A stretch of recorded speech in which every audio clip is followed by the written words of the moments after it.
There's always bad news and doom and gloom in the markets, and that's what I describe right here in this video.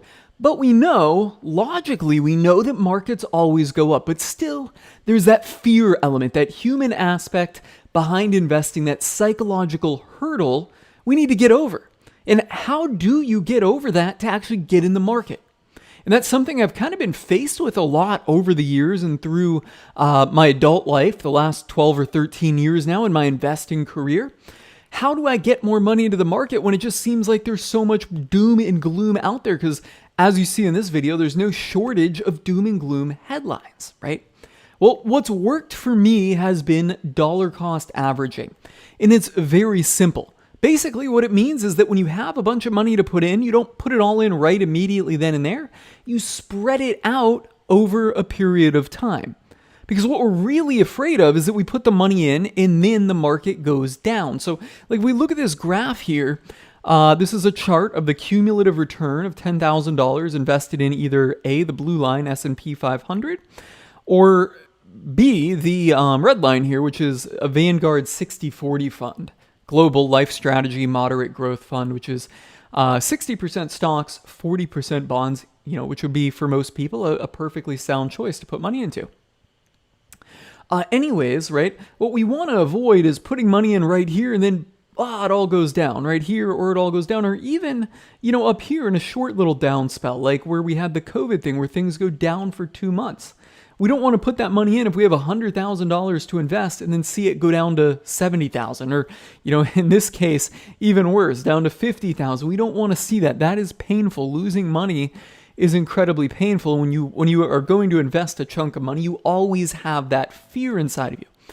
And why dollar cost averaging works is, well, it spreads that out over a period of time. So even if you start right here, you're going to buy in down here, right? So what I mean when I'm saying this, spreading it out over a period of time, is that if you've got $100,000 that you want to invest, or $1,000, whatever a big number is to you, right, that you'd be afraid of seeing it decline, you simply break it up and say, all right, I'm going to put this money in, this $100,000. I'm going to keep using that example because it's a nice round number.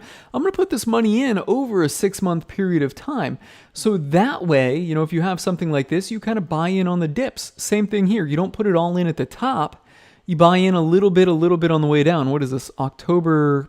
This would be November 1st, 2007, right? So if you did this, where are we at on April 2008, right? So you kind of buy a little bit of the dip. Now, obviously here, this is not prime time to buy anything, but it's still better to buy in here than not at all, or to keep your money on the sidelines.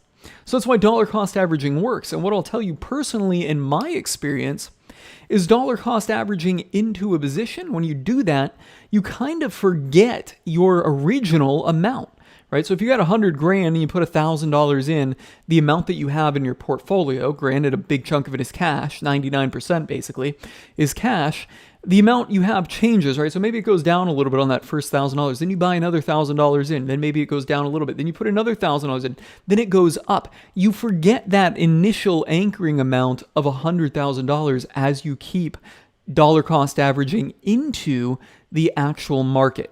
So if you're afraid of getting into the market, consider dollar cost averaging. Personally, it's a strategy that's worked for myself, and it's also helped many of my friends, get into the market, and, cumulatively helped all of us get into the market and avoid holding money in cash and ultimately losing out to market returns and inflation.